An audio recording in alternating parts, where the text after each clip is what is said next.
We know Kushner omitted his meetings with the Russian ambassador and the Putin-allied banker on his security clearance forms.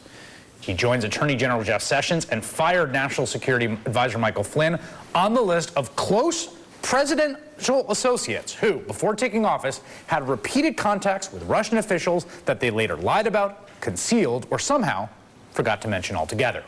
All this while Russia was being accused very publicly by the U.S. government and others of having waged an unprecedented campaign of sabotage to disrupt the presidential election. Joining me now, former Watergate prosecutor Jill Wine-Banks and Naveed Jamali, former FBI double agent, author of How to Catch a Russian Spy. Jill, let me start with you. Are you surprised by the White House not denying the reports of Kushner trying to set up a back channel in this secret meeting with Kislyak? Almost nothing the White House is doing surprises me anymore. I can't believe anybody is surprised because it's always unpredictable. It is strange that they aren't denying it, but I think it's stranger yet that he made such a request, assuming that the Kislyak conversation accurately reflects the conversation he had with Kushner. Naveed, what I thought about when I saw the sort of first round of spin from the White House about this meeting, which was basically one was that that they were talking about bringing peace to Syria. People familiar with the meeting said the idea was to have Flynn speak directly with a senior military official in Moscow to discuss Syria and other security issues. They wanted to set up the back channel. Let's say that's entirely true. Jared Kushner still has a problem in that under penalty of perjury and felony, he omitted this meeting from his clearance security form, right?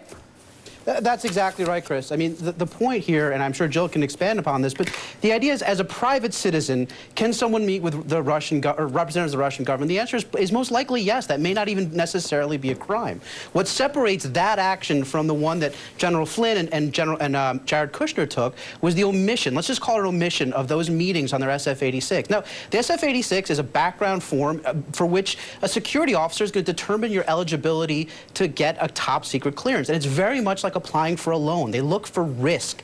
And omitting something that would be considered something that would be a risky behavior and potentially preclude you from getting a clearance, one would interpret that as, you know, there's a motivation to keep that off, because if you keep it off, you can now qualify for a top secret clearance. So I think that omission, the fact that it isn't on the form, is really what separates, and is frankly going to be the much more legally troubling thing for Kushner and Flynn going forward. If you were, Jill, if you were investigating right now this White House, who would you want to talk to and about what?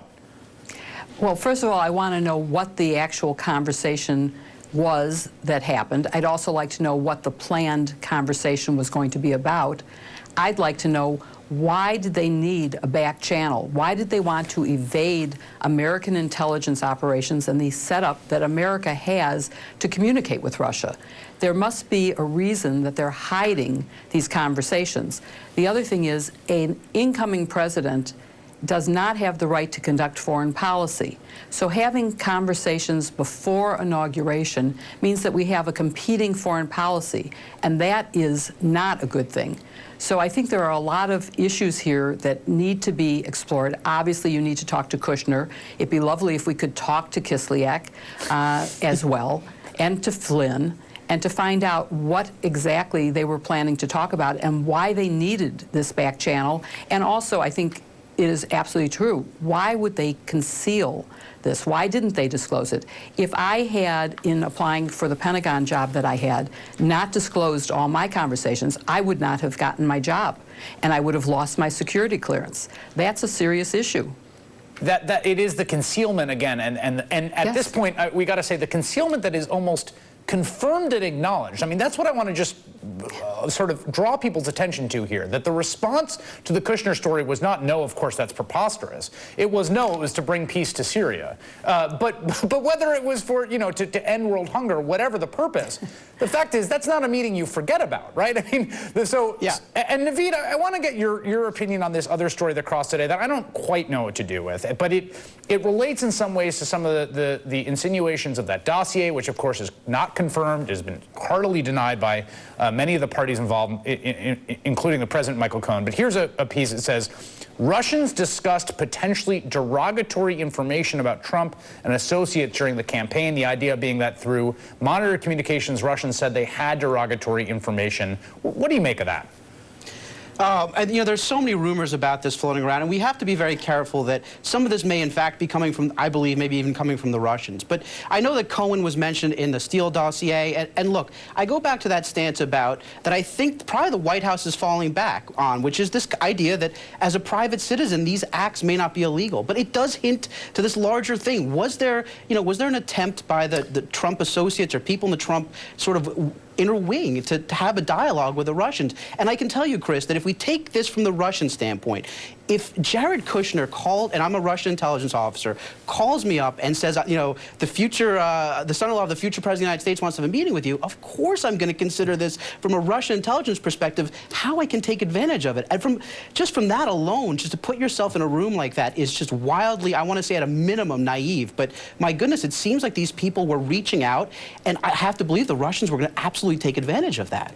And Jill, it also seems to me the facts that have been entered into evidence, that Reuters piece about 18 contacts, the meetings during transition, the omission of them from the forums, when you put them all together, there was a focus, it appears, from this campaign and in the transition on bilateral U.S.-Russia relations with officials from the Russian government that certainly seems to exceed their interest in basically any other matter of policy, foreign or domestic.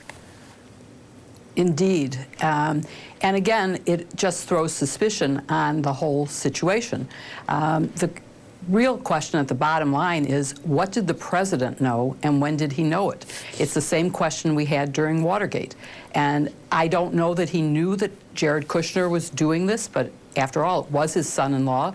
He was one of his closest advisors. It's hard to believe he went off on his own to do it, but we need to know that, because it changes our perspective of what happened.